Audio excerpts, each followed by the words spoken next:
ഇസ്ലാമിനെതിരെ നാഴികയ്ക്ക് 40 വട്ടം മോശമായ അഭിപ്രായങ്ങൾ പറഞ്ഞ് ഓരോ കാര്യങ്ങൾ പറഞ്ഞ് PC ജോർജ് എന്ന് പറയുന്ന പൂഞ്ഞാറിൽ ഒന്നുമല്ല എന്ന് തെളിയിച്ച ആ പക്കാ നസ്രാണി ഇസ്ലാമിനെ പറ്റി ആക്ഷേപിച്ചു പറയുമ്പോൾ ഇവിടെ മറുപടി പറയാൻ നമുക്ക് കഴിയാത്തത് കൊണ്ടല്ല, പക്ഷേ ഷെയ്ഉം മദ്കൂർ അല്ല എന്ന് ഞങ്ങൾ മനസ്സിലാക്കിയത് കൊണ്ടാ. ഒരു വസ്തുവല്ല പറയപ്പെടാൻ പറ്റിയ വസ്തുവല്ല. ഇങ്ങനെ ഉണ്ട് എന്ന് പറഞ്ഞിട്ട് വലിയ ആളാണെന്ന് പറയാൻ പറ്റൂലല്ലോ. സഹോദരങ്ങളെ, നമുക്ക് ആവശ്യമില്ലാത്തതിൽ പോയി തലയിടരുത്. അത് അതിന്റെ വഴിയെ നടക്കും. അതുകൊണ്ട് നാം ചെയ്യേണ്ടത് നമ്മുടെ ജീവിതത്തിൽ ആവശ്യമായത് നാം ഇടപെടുക, ആവശ്യമായതിൽ മാത്രം ഇടപെടുക. ചില വിഷയങ്ങളൊക്കെ വരുമ്പോ ചില ചെറുപ്പക്കാരെ ചോദിക്കും, ഉസ്താദ് നിങ്ങൾ എന്താ പ്രതികരിക്കാത്തത്? എന്തിനാ പ്രതികരിക്കുന്നത്? ആവശ്യമുള്ളതിന് പ്രതികരിക്കണം, ആവശ്യമുള്ളതിൽ ദേഷ്യം കാണിക്കണം, ആവശ്യമുള്ളിടത്ത് പ്രതികരിക്കണം, ആവശ്യമുള്ളിടത്ത് ദേഷ്യം കാണിക്കണം. ദേഷ്യപ്പെടേണ്ട വിഷയങ്ങളിൽ ദേഷ്യപ്പെടാത്തവനെ ശാഫി റളിയല്ലാഹു തആല അൻഹു പറഞ്ഞത് ഫഹുവ ഹിമാറുൻ, അവന് കഴുതയാണെന്നാണ്. നമ്മുടെ ഇസ്ലാമിനെതിരെ കുതിര കയറാൻ വരുമ്പോ, നമ്മുടെ പരിശുദ്ധമായ ശരീഅത്തിനെ കുതിര കയറാൻ വരുമ്പോൾ ആരാണ് വരുന്നതെന്ന് മുഖം നോക്കാതെ ശക്തമായൊന്ന് ശബ്ദിക്കാനെങ്കിലും നമുക്ക് കഴിഞ്ഞില്ലെങ്കിൽ, ശബ്ദവും വെളിച്ചവും ഉള്ളപ്പോ അവസരങ്ങൾ കിട്ടുമ്പോ ജനങ്ങളോട് അതിന്റെ യാഥാർത്ഥ്യം പറഞ്ഞു കൊടുക്കാൻ നമ്മൾ തയ്യാറായില്ലെങ്കിൽ, നമ്മളെ പറ്റി ഇമാം ശാഫി റളിയല്ലാഹു അൻഹു പറഞ്ഞത് ഹിമാർ എന്നാണ്, കഴുത എന്നാണ്.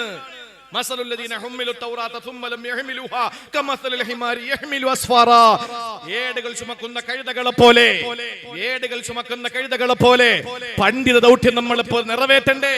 നമ്മൾ പറയേണ്ടത് ആരായാലും പറയണ്ടേ? എന്തായാലും മരണം ഒറ്റവട്ടമല്ലേ നമ്മൾ മരിക്കൂ. അത് പറയേണ്ടത് പറഞ്ഞിട്ട് അന്തസ്സോടുകൂടി പെടഞ്ഞു വീണ് രക്തസാക്ഷിയായാൽ അതിനപ്പുറം ഈ ഭൂമി ലോകത്ത് എന്ത് നമുക്ക് ലഭിക്കാനാ? അതിനപ്പുറത്തൊന്നും നമുക്ക് ലഭിക്കാനില്ല.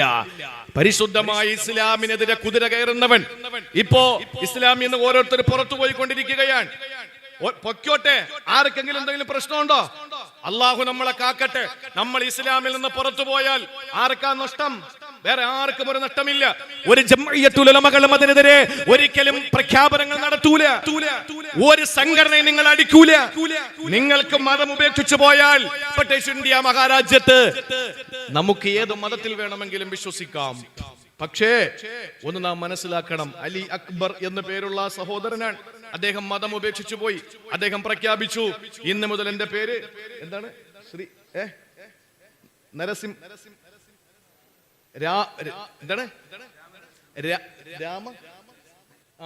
രാമ നരസിംഹൻ, അങ്ങനെ എന്തോ പേരാണ്. നമുക്കതിൽ പ്രശ്നമില്ല. നമ്മുടെ പ്രശ്നം എന്താണ്? അതിലൊന്നും നമുക്ക് പ്രശ്നമില്ല. പക്ഷേ പരിശുദ്ധമായ ഇസ്ലാമിനെ ഒളിഞ്ഞും പിളിഞ്ഞും ആക്ഷേപിക്കാമെന്നാൽ, പേജിലൂടെയും സ്റ്റേജിലൂടെയും ആക്ഷേപിക്കാമെന്നാൽ, ജനാധിപത്യ രീതിയിൽ ചങ്കൂറ്റത്തോടെ അതിനെതിരെ മറുപടി പറയാൻ ചുണക്കുട്ടികളായ ആയിരക്കണക്കിന് പണ്ഡിതന്മാരുണ്ട് ഇവിടുത്തെ ജംഇയ്യത്തുൽ ഉലമകൾ അതിനെതിരെ ശബ്ദിക്കും. പരിശുദ്ധമായ ഇസ്ലാം വീണ് കിടക്കുന്ന ഒരു വടവൃക്ഷമാണ്.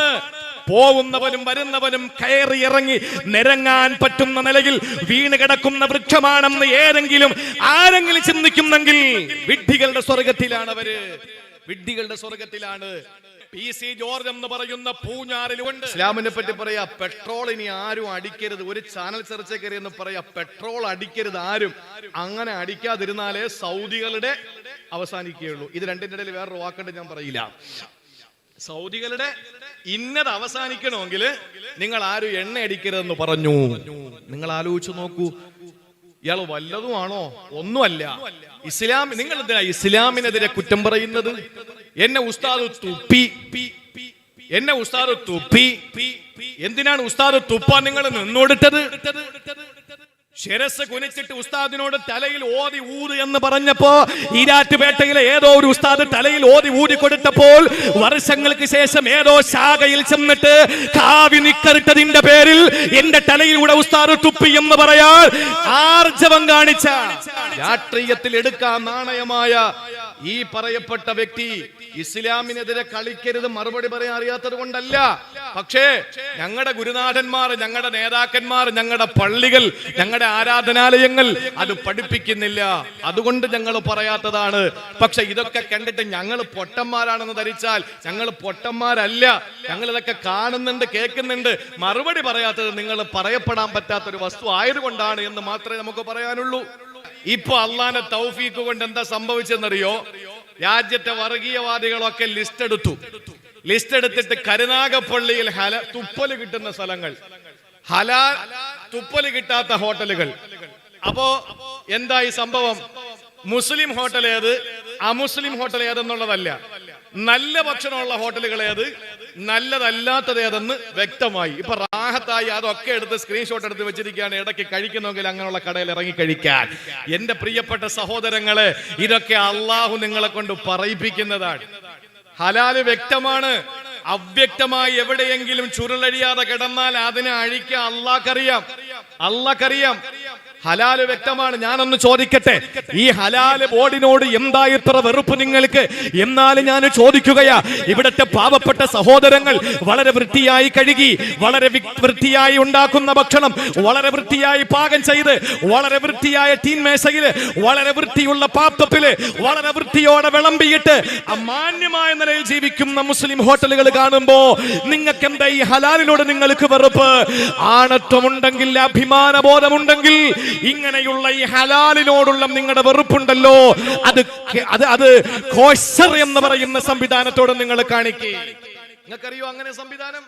എന്താ ഈ കോശർ എന്ന് പറയുന്നത്? എന്താണ്? KOSHER, കോശർ. നിങ്ങൾ നോക്കി, ഈ ഉൽപ്പന്നങ്ങള്, ഹലാൽ ഉൽപ്പന്നങ്ങള് പോലെ കൂടുതൽ ഇന്ന് വിറ്റഴിക്കപ്പെടുന്ന ഒരു സംവിധാനമാണ് കോശർ എന്ന് പറഞ്ഞാൽ. ഹിബ്രു ഭാഷയിൽ അതിന്റെ അർത്ഥം ശുദ്ധമായ ഭക്ഷ്യയോഗ്യമായ വസ്തു, വൃത്തിയുള്ള കഴിക്കാൻ പറ്റുന്ന നല്ല വസ്തു. ഈ ഹിബ്രു ഭാഷയിൽ അതിന് ഇങ്ങനെയാണ് അർത്ഥം കൊടുത്തിരിക്കുന്നത്. ഈ കോശർ എന്ന് സ്റ്റിക്കർ പതിച്ച സാധനങ്ങൾ മാത്രമേ ജൂതന്മാര് കഴിക്കൂ, ജൂതന്മാര് കുടിക്കൂ, ജൂതന്മാര് ഉടുക്കൂ. എന്തേ അതിനെതിരെ രംഗത്ത് വരാത്തത്?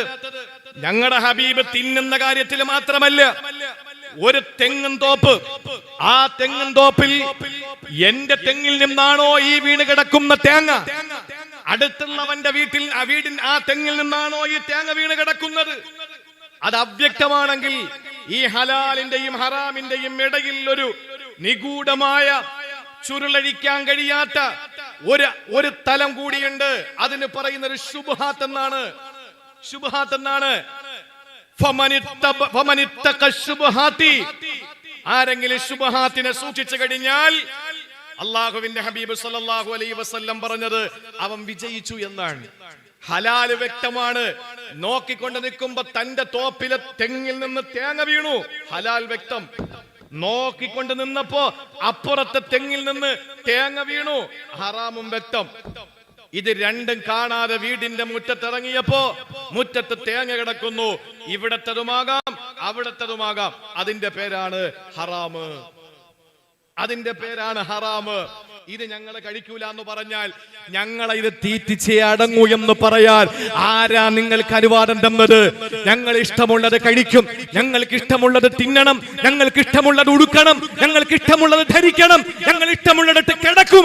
അത് ചോദിക്കാൻ ഇവിടെ ആരെയും ഏൽപ്പിച്ചിട്ടില്ലല്ലോ. ഇന്ത്യ മഹാരാജ്യത്ത് അതിനുള്ള അനുവാദം ഞങ്ങൾക്കുണ്ടല്ലോ. ഞങ്ങളുടെ മതമനുസരിച്ച് ജീവിക്കുന്നതിന് രാജ്യത്തിന്റെ മഹോന്നതമായ ഈ രാജ്യത്തിന്റെ ഭരണഘടനയ്ക്ക് വിരുദ്ധമാകുന്നില്ല. എന്തുകൊണ്ട് കോശറിനെതിരെ പോകുന്നില്ല? 2-3 ഉദാഹരണങ്ങൾ പറയാം. നിങ്ങൾ അലസരായി പോകരുത്. ഞാൻ കഴിഞ്ഞ മാസം വന്നപ്പോ 1.5 മണിക്കൂറെ പ്രസംഗിച്ചോളൂ, ബാക്കി പിരിവായിരുന്നു. അപ്പൊ അതുകൊണ്ട് എനിക്ക് തന്നെ എന്റെ സ്വത്വബോധത്തോട് തന്നെ എനിക്കൊരു അനീതി തോന്നി. അതുകൊണ്ട് ഞാൻ 2 മണിക്കൂർ പ്രസംഗിക്കും. ഇനി 15 മിനിറ്റ് കൂടെ പ്രസംഗിച്ചിട്ട് നിങ്ങൾ തരുന്ന എന്താണോ അത് വാങ്ങിക്കൊടുക്കും ഇൻഷാ അല്ലാഹ്. അള്ളാഹു തൗഫീക്ക് തരട്ടെ, കൊടുക്കാൻ അള്ളാഹു മനസ്സ് തരട്ടെ. ആമീൻ പറയും. കൊടുക്കാൻ കൂടെ വേണം, ആമീൻ പറഞ്ഞാൽ മാത്രം പോരാ. അപ്പൊ ഏതായിരുന്നാലും എന്റെ പ്രിയ സഹോദരങ്ങളെ, ഒരു 2 ഉദാഹരണം പറഞ്ഞുതരാം. ഇവിടെ നിന്ന് കയറ്റുമതി ചെയ്തു, ബീഫ് കയറ്റുമതി ചെയ്തു. ഈ ബീഫ് കയറ്റുമതി ചെയ്ത് വിദേശ രാജ്യങ്ങളിലെ സൗദി അടക്കം, ഖത്തർ അടക്കം, ബഹ്റൈൻ അടക്കം, കുവൈറ്റ് അടക്കം, ദുബായ് അടക്കം, ഒമാൻ അടക്കമുള്ള രാജ്യങ്ങളിലെ കയറ്റുമതി ചെയ്തു. അങ്ങനെ കോടികൾ സമ്പാദിച്ചു.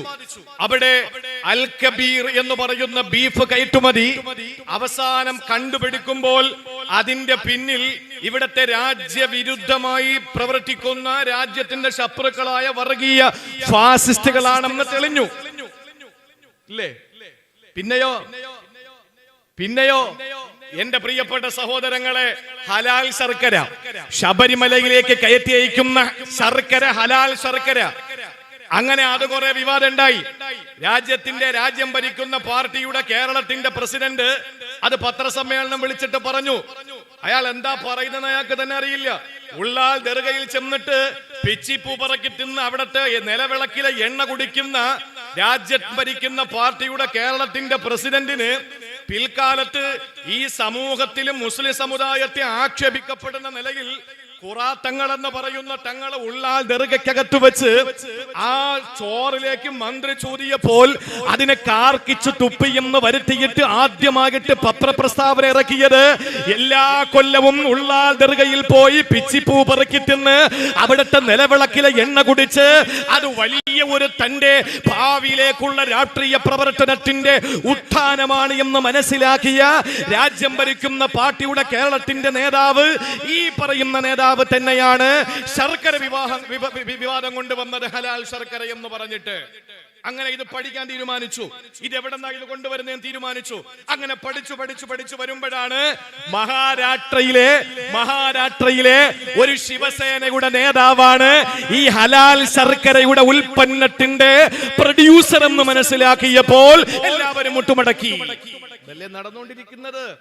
എണ്ണി പറയാൻ കൊണ്ട് നമുക്ക്.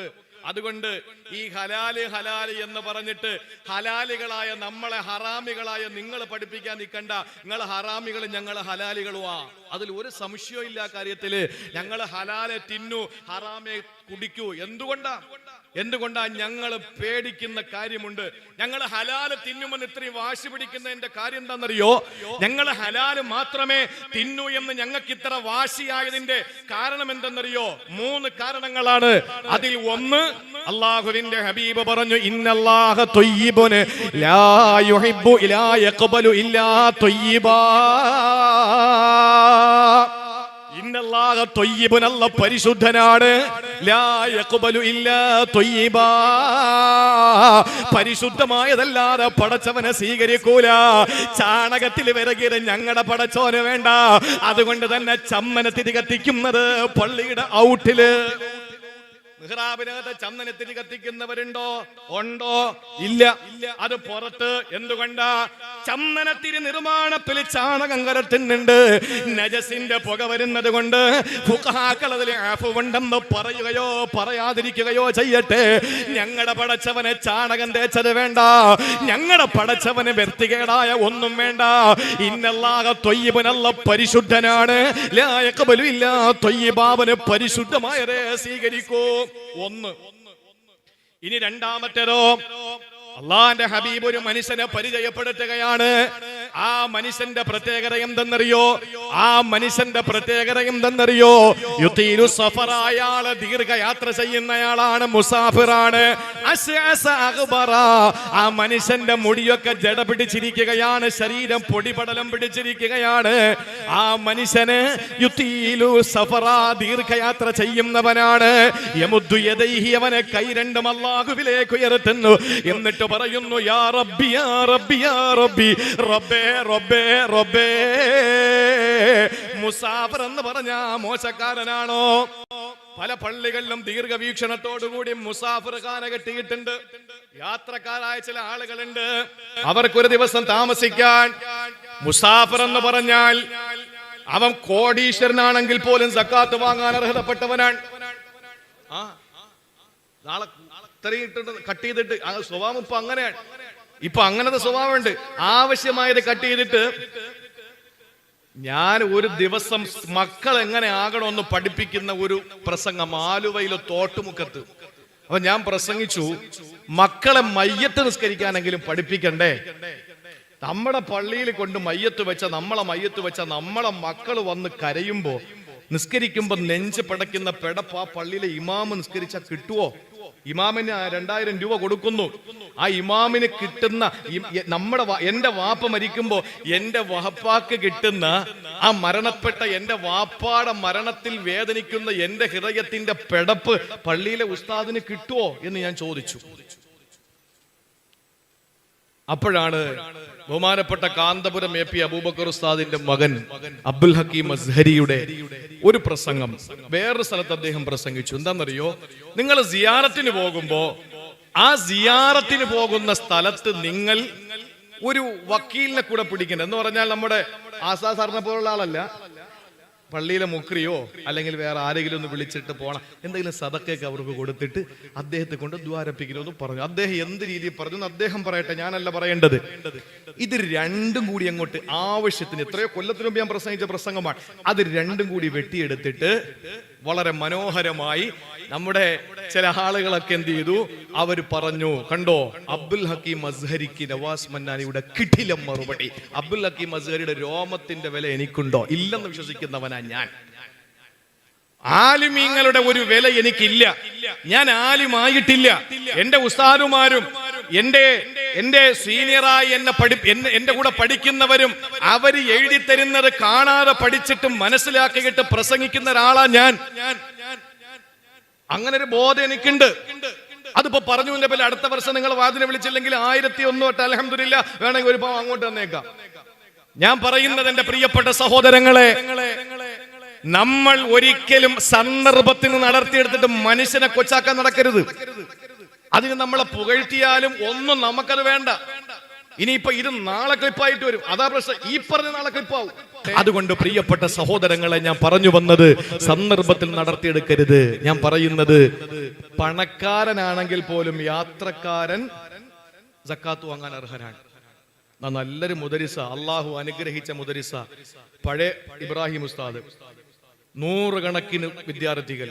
മതിയെന്ന് പറഞ്ഞുകൊണ്ടാ ഈ ഹാജർ റളിയല്ലാഹു അൻഹ സംസമിത് നോക്കിയിട്ട് മതി മതി എന്ന് പറഞ്ഞതൊക്കെ ഇപ്പോഴത്തെ അവസ്ഥ.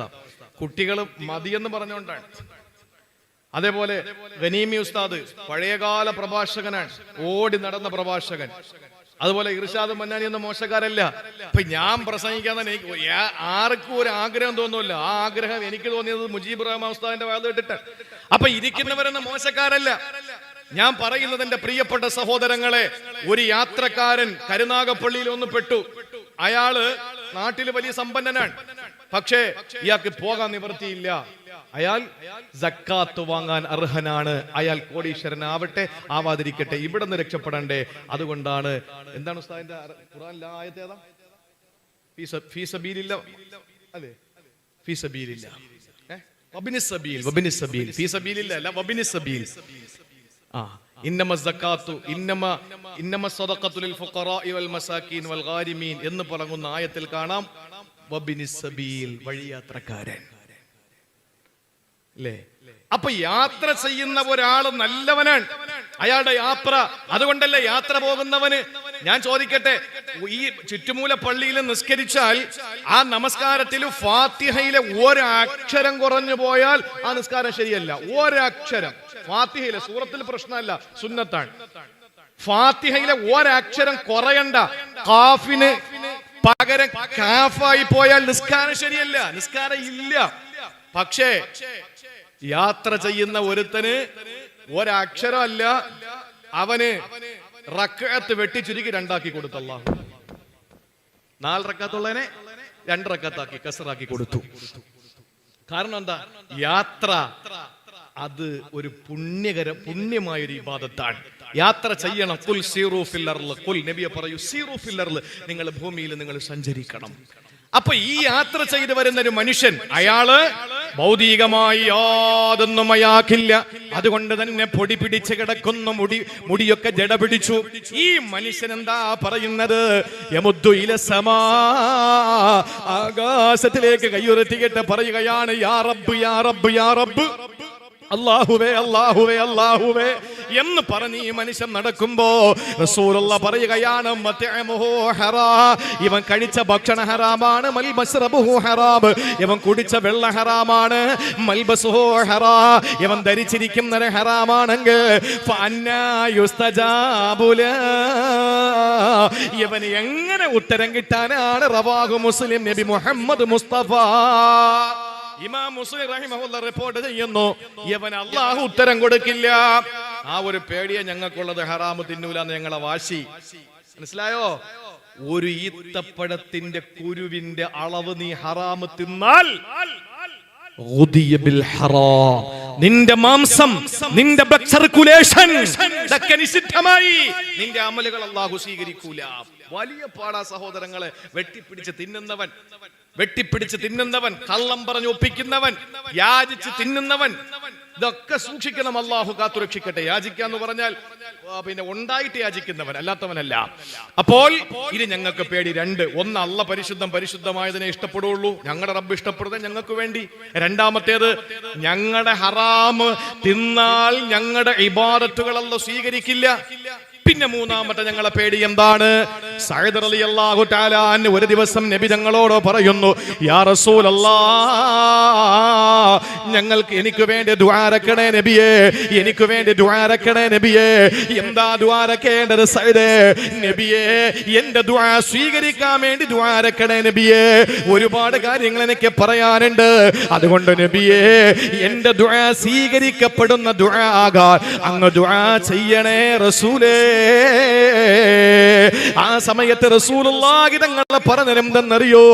യാ സഅദ്, സഅദേ, അത്ഇബ് മത്അമക തകുൻ മുസ്തജാബ ദഅവാ, തകുൻ മുസ്തജാബ ദഅവാ. സഅദേ, നീ നല്ലത് തിന്നണേ, എന്നാൽ നിന്റെ ദുആ സ്വീകരിക്കപ്പെടുന്നതാകും. ഇത് ഞങ്ങൾക്ക് പേടിയാ, ഇത് ഞങ്ങൾക്ക് പേടിയാ അല്ലേ? സഅദ് റളിയല്ലാഹു അൻഹുവിനോട് പറഞ്ഞതാണ്, ഒന്ന്, എന്റെ റബ്ബിന് ഇഷ്ടം നല്ലതാണ്, ഞാൻ നല്ലതല്ലാത്തത് തിന്നാൽ എന്റെ ഇബാദത്തുകൾ സ്വീകരിക്കില്ല, എന്റെ ദുആ പോലും സ്വീകരിക്കില്ല. ഇത് ഞങ്ങൾ പേടിച്ചിട്ട് ഞങ്ങൾ ഹലാലേ തിന്നുള്ളൂ. ഹറാമ് തിന്നാൻ, തീറ്റിപ്പിക്കാൻ ആരും നോക്കണ്ട. ഞങ്ങളത് തിന്നൂല. 1000 വട്ടം ഞങ്ങൾ പറയുന്നു, ഞങ്ങളത് തിന്നൂല. ഹറാമായത് തിന്നേണ്ടി വന്നാൽ ആ സമയത്ത് ഞങ്ങൾ മരിക്കണമെന്ന് കൊതിക്കുന്നവരാ. റോമൻ സാമ്രാജ്യത്തിന്റെ അധിപനായ ആ ചക്രവർത്തിയുടെ മുമ്പിലേക്ക് പറഞ്ഞു വിട്ടു അബ്ദുല്ലാഹി ബിൻ ഹുദാഫത്തു സഹ്മി റളിയല്ലാഹു അൻഹുവിനെ. ദീനീ ദഅവത്തിന് വേണ്ടി മദീനയുടെ ഭരണാധികാരി സയ്യിദുനാ ഉമറുൽ ഫാറൂഖ് റളിയല്ലാഹു തആല അൻഹു പറഞ്ഞു വിട്ടു. ഉമർ റളിയല്ലാഹു അൻഹു പറഞ്ഞു വിട്ടനുസരിച്ച് അബ്ദുല്ലാഹി ബിൻ ഹുദാഫത്തു സഹ്മി തങ്ങൾ റോമിൽ ചെന്നപ്പോൾ അദ്ദേഹം പിടിച്ച് ഈ മഹാനായ സഹാബിയെ ജയിലിലടച്ചതിന് ശേഷം പറഞ്ഞു, രാജ്യത്തിന്റെ പകുതി നിനക്ക് തരാം, എന്റെ സുന്ദരിയായ മോളെ കെട്ടിച്ചു തരാം, നീ ഇവിടെ വന്ന ആളുകളെ നശിപ്പിക്കരുത്, ആളുകളെ നീ കൂട്ടരുത്, പൊയ്ക്കോളാൻ പറഞ്ഞു. രാജ്യത്തിന്റെ പകുതി ഭരിക്കാനും മകളെ കെട്ടിച്ചു തന്നേക്കാം.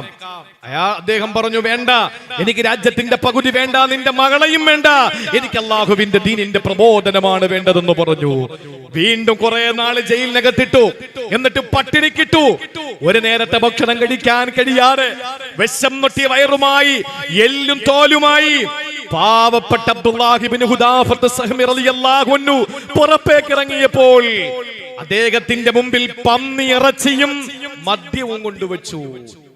ഇസ്ലാമിന്റെ നിയമം അനുസരിച്ച് ജീവൻ നിലനിർത്താൻ ഇതൊക്കെ അനിവാര്യ ഘട്ടങ്ങളിൽ, ചിലപ്പോഴൊക്കെ നമുക്ക് അനിവാര്യതയിൽ അത് ചിലപ്പോൾ നമ്മൾ ഉപയോഗിക്കേണ്ടി വന്നേക്കാം. പക്ഷേ അദ്ദേഹം പറഞ്ഞു, ഇല്ല, ഞാൻ പെടഞ്ഞു മരിക്കേണ്ടി വന്നാലും പന്നിയിറച്ചിയിൽ നിന്ന് ഒരു പീസ് പോലും ഞാൻ തിന്നില്ല, ഒരു കവിള് പോയിട്ട് ഒരു തുള്ളി പോലും ഞാൻ പാനം ചെയ്യില്ല ഈ മദ്യത്തിൽ നിന്ന്. അവസാനം കൂടെ ഉള്ള ഒരാളിനെ പിടിച്ചിട്ട് തിളയ്ക്കുന്ന എണ്ണയിൽ അരിഞ്ഞിട്ടു. നോക്കണം, കൂടെയുള്ള സഹാബാക്കളിൽ ഒരാളെ വലിയ ചെമ്പ് പാത്രത്തിൽ എണ്ണ തിളപ്പിച്ചിട്ട് അരിഞ്ഞിട്ടു.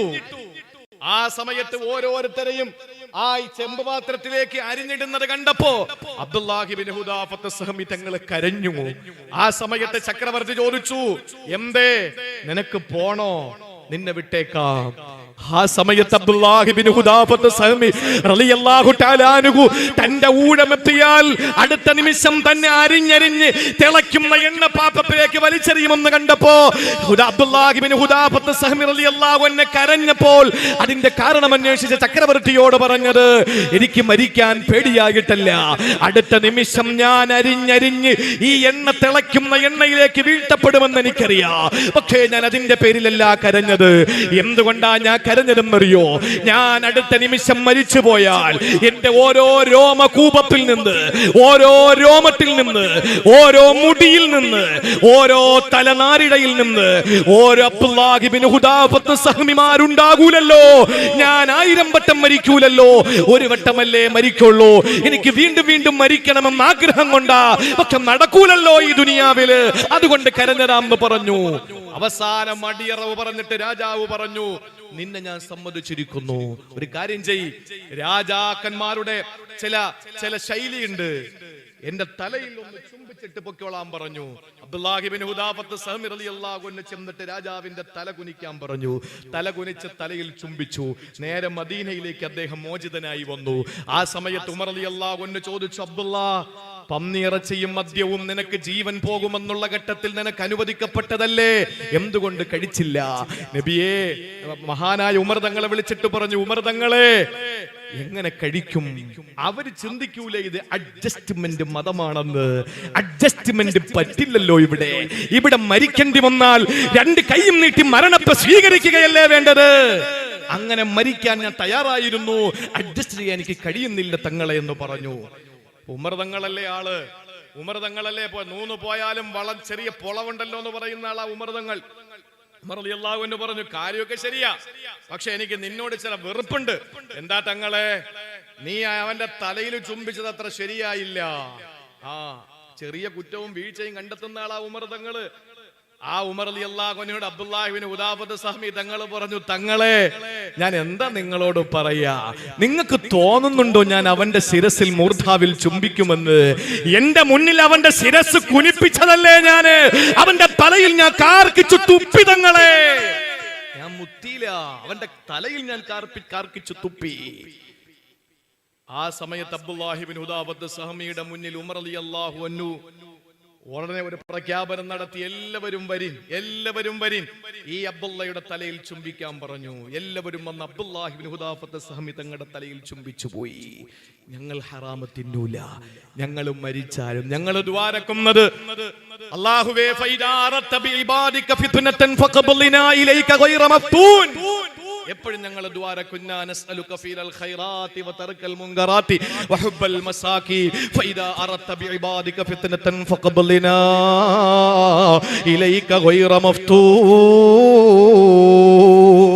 പടച്ചവനെ, ഞങ്ങളെ ഫിത്നയിലാക്കാൻ നീ ഉദ്ദേശിച്ചാൽ ആ സെക്കൻഡ് ഞങ്ങളുടെ ശരീഅത്ത്, ഞങ്ങളുടെ ദീൻ ഞങ്ങളുടെ കൈവിട്ടു പോകുമെന്ന് കണ്ടാൽ ആ നിമിഷം നീ ഞങ്ങളെ മരിപ്പിക്കണേ അല്ലാഹ്. അങ്ങനെ ദ്വാരക്കുന്ന ഞങ്ങളോട് ഹറാമ് തിന്നാൻ പറഞ്ഞാൽ നിങ്ങൾ എന്ത് വേണോ തിന്നോ, ഞങ്ങൾക്കെന്താ?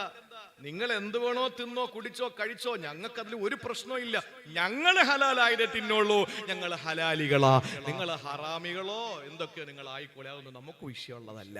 അതുകൊണ്ട് എന്റെ പ്രിയപ്പെട്ട സഹോദരങ്ങളെ, ഈ ഹദീസും ഇങ്ങനെ 4 ഹദീസുകൾ ഉണ്ടെങ്കിൽ ഒരു മനുഷ്യന്റെ ദീൻ അത് മതി. നമുക്കും ഇന്നത്തേക്ക് തൽക്കാലം ഇത് മതി, ബാക്കി അടുത്ത പിന്നീടാവട്ടെ. അള്ളാഹു മനസ്സിലാക്കാനുള്ള തൗഫീക്ക് നൽകി അനുഗ്രഹിക്കുമാറാവട്ടെ. ദീനനുസരിച്ച് ജീവിക്കാൻ അള്ളാഹു തൗഫീക്ക്